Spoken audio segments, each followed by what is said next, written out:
Assalamualaikum warahmatullahi wabarakatuh. Pada video kali ini saya akan menjelaskan tentang sistem integumen. Yang pertama ada pori-pori. Pori-pori adalah saluran kecil di permukaan kulit manusia yang terkait dengan folikel rambut. Yang kedua ada epidermis. Epidermis adalah lapisan luar kulit manusia dan hewan yang berfungsi sebagai pelindung utama terhadap lingkungan eksternal. Yang ketiga itu ada dermis. Dermis adalah lapisan kulit yang terletak di bawah epidermis. Lapisan ini mengandung berbagai struktur termasuk pembuluh darah, saraf, kelenjar keringat, dan folikel rambut. Selanjutnya ada jaringan ikat bawah saluran keringat. Jaringan ikat bawah saluran keringat merujuk pada lapisan jaringan ikat yang menyokong dan melingkupi saluran keringat. Jaringan ikat ini membantu menjaga struktur dan fungsi saluran keringat yang merupakan bagian dari sistem kelenjar keringat. Selanjutnya saraf. Saraf adalah serabut atau rangkaian serabut yang membentuk sistem penghantaran impuls listrik atau sinyal kimia dalam tubuh. Sistem saraf berperan penting dalam mengirimkan informasi antara berbagai bagian tubuh dan menyampaikan sinyal kepada organ dan otot untuk mengatur fungsi tubuh. Selanjutnya kelenjar keringat. Kelenjar keringat adalah struktur tubuh yang bertanggung jawab untuk memproduksi dan mengeluarkan keringat.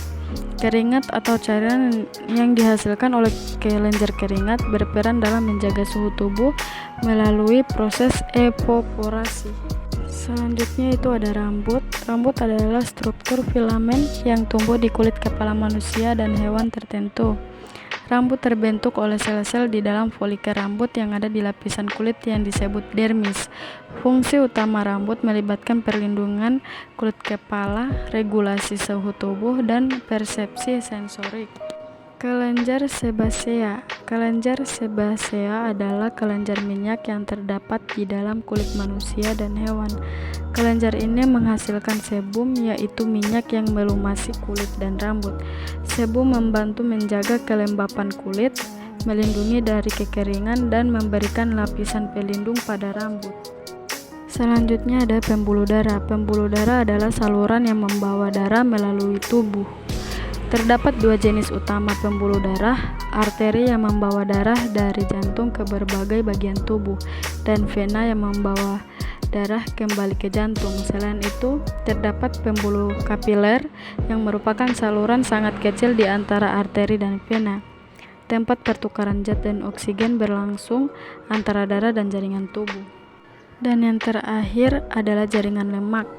Jaringan lemak adalah jaringan tubuh yang terdiri dari sel-sel adiposit yang berfungsi sebagai penyimpanan energi dalam bentuk lemak. Jaringan lemak memiliki peran penting dalam regulasi suhu tubuh, isolasi termal, dan proteksi organ-organ internal. Baik, itulah penjelasan dari sistem integumen, dan selanjutnya saya akan menjelaskan tentang sistem endokrin. Nah, secara umum sistem endokrin bertanggung jawab untuk mengatur berbagai fungsi tubuh melalui pelepasan hormon seperti metabolisme, tumbuh kembang, fungsi dan reproduksi seksual, tekanan darah, nafsu makan, dan siklus tidur. Namun, setiap hormon yang dihasilkan dalam sistem endokrin mempunyai fungsi yang berbeda, tergantung dari kelenjar mana hormon tersebut dihasilkan. Yang pertama ada kelenjar pituitari. Kelenjar pituitari memiliki tugas untuk menerima sinyal dari hipotalamus. Kelenjar ini memiliki dua lobus, yaitu lobus anterior dan lobus posterior. Lobus anterior menghasilkan hormonnya sendiri, namun beberapa di antaranya bekerja pada kelenjar endokrin lainnya.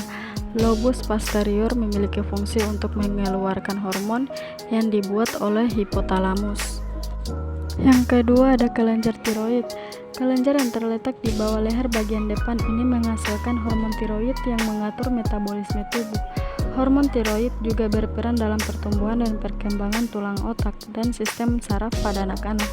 Selain itu, hormon tiroid membantu menjaga tekanan darah, detak jantung, dan fungsi reproduksi.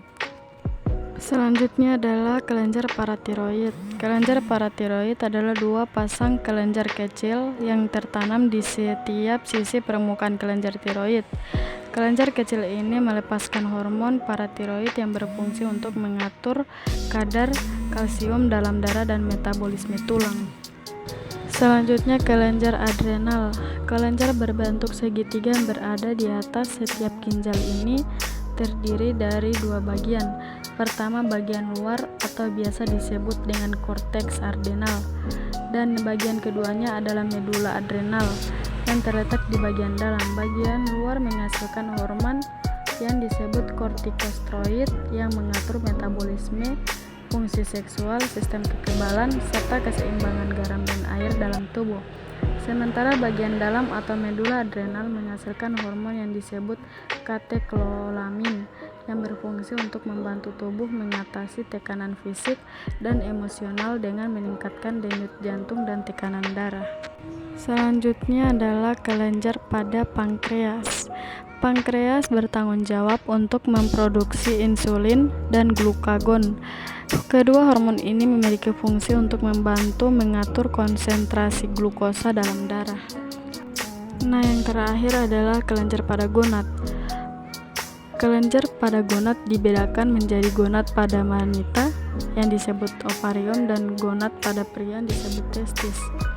Terdapat beberapa hormon yang dihasilkan oleh gonad seperti estrogen, progesteron, dan juga testosteron. Demikian penjelasan mengenai sistem endokrin. Semoga bermanfaat.